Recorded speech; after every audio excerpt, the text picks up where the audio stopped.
లోయలో పడిపోయిందని చెప్పేసి దర్శన్ గురించి చాలా ఏడుస్తుండగా ఆనంద భైరవ్కి ఈ విషయం చెప్పిన తర్వాత ఆనంద భైరవి వెంటనే పోలీస్ కంప్లైంట్ చేస్తుంది.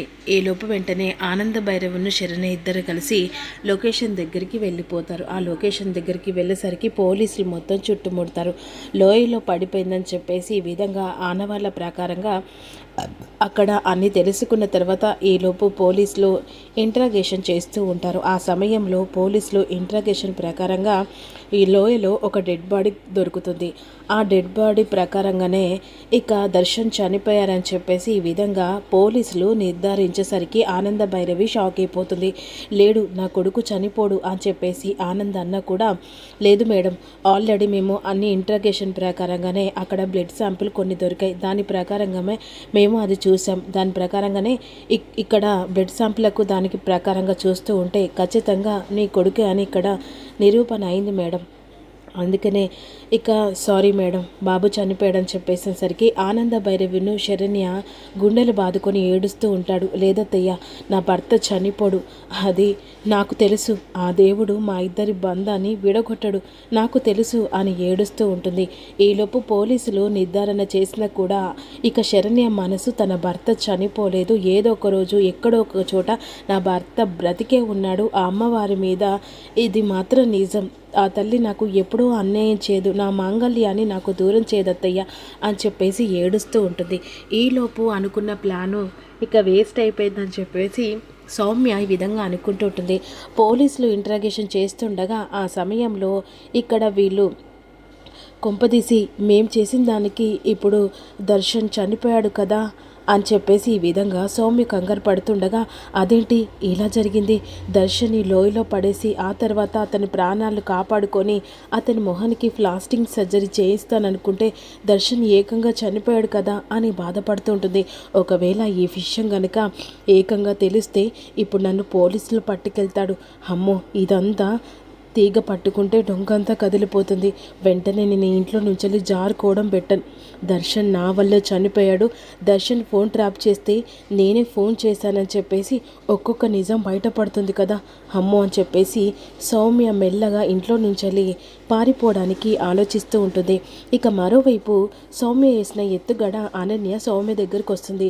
అయ్యో, నువ్వు వేసిన ఎత్తుగడ ఏకంగా దర్శన్ ప్రాణాలు తీసింది కదా, అదే అదే నాకు అర్థం కావట్లేదు అనన్య, ఇప్పుడు చాలా భయంగా ఉంది.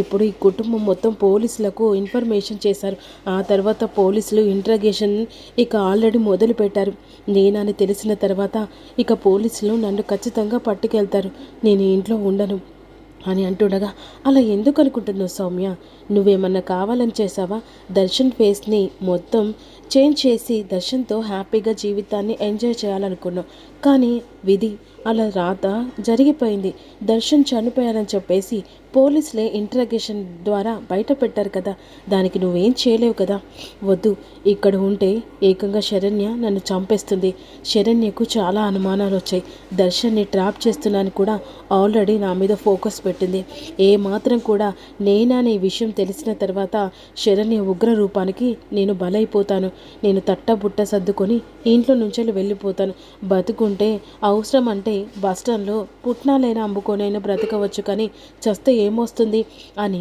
ఈ విధంగా సౌమ్య అంటూ ఉంటుంది. ఇదిలా ఉండగా ఏడుస్తూ ఉంటుంది. అమ్మవారి దగ్గరికి వెళ్తే ఖచ్చితంగా నా భర్త బ్రతికున్నాడని ఆ అమ్మవారే దారి చూపిస్తారని చెప్పేసి ఈ విధంగా శరణ్య అనుకుంటుంది. ఇక మరోవైపు అమ్మవారి రూపంలో ఉన్న అవంతిక ఏకంగా ఇక దర్శన్ని కాపాడిస్తుంది. కాపాడిన తర్వాత వెంటనే ఒక దగ్గరికి తీసుకెళ్తుంది. వైద్యం చేసిన తర్వాత ఈలోపు తన మాంగళ్యాన్ని కాపాడుకున్న దానికి ఖచ్చితంగా శరణ్య చాలా బాధలు పడుతూ ఉంది. ఇప్పుడు కాస్త ఈ ఒడిదుడుకుల నుంచి ఈ గండాల నుంచి బయటపడాలంటే కొన్ని రోజులు టైం పడుతుంది, అప్పుడుగా నేరుగా నేనే నిన్ను ఇక నీ భార్య దగ్గరికి చేర్పిస్తాను, కష్టాలన్నీ నీకు నీ భార్యకు ఇద్దరికి కలిపి ఆ దేవుడు పరీక్ష పెడుతున్నాడు, ఈ గండాల నుంచి బయటపడాలంటే కాస్త టైం పడుతుంది అని చెప్పేసి అవంతిక అంటూ ఉంటుంది. ఈలోపు దర్శన్కి కాస్త మెలకువ వస్తుంది. ఇప్పుడు ఎలా ఉంది అని చెప్పేసి దర్శన్ని అడుగుతూ ఉంటుంది అవంతిక. ఇక పర్లేదు, అసలు నేను ఎక్కడున్నాను, అసలు నాకేమైంది, తలంతా భారం ఎక్కినట్టుంది అనే విధంగా దర్శన్ అంటూ ఉంటాడు. నువ్వు యాక్సిడెంట్లో లోయలో పడిపోయావు, నేనొచ్చి కాపాడాను, ఇప్పుడు పర్లేదు కదా? పర్లేదు, కానీ నాకు ఏం జరిగిందో అర్థం కావట్లేదు, అసలు నాకేమవుతుందో కూడా అర్థం కావట్లేదు, నువ్వు కాస్త ఇక రెస్ట్ తీసుకో అని చెప్పేసి వెంటనే దర్శన్ని పడుకోపెడుతుంది. అమ్మ, నీ లీలలు అమోఘం అమ్మ. ఈ లీలల ప్రకారమే ఈ భార్యాభర్తలకు కాస్త ఎడబాటు దూరమైంది. ఇక వీళ్ళ తలరాతను బట్టి కాస్త దూరం పెట్టిన తర్వాత ఆ తలరాతను బట్టి మళ్ళీ దగ్గర చేయాల్సి వస్తుంది. మాంగళ్యానికి బలం ఎక్కువ అని చెప్పేసి అంటూ ఉంటావు కదమ్మా. ఇప్పుడు ఈ విధి రాతలలో వీళ్ళ బాధలు నువ్వు ఎలా ఒడ్డున పడేస్తావో అని చెప్పేసి విధంగా అవంతిక అంటూ ఉంటుంది. ఇక మరోవైపు ఏకంగా అమ్మవారి దగ్గరికి వెళ్తుంది శరణ్య. వెళ్ళిన తర్వాత అమ్మవారిని ఈ విధంగా నిలదీస్తూ ఉంటుంది. నా మాంగళ్యానికి ఎలాంటి అన్యాయం చేయాలనుకుంటున్నావు? నా భర్తను దూరం చేసావా?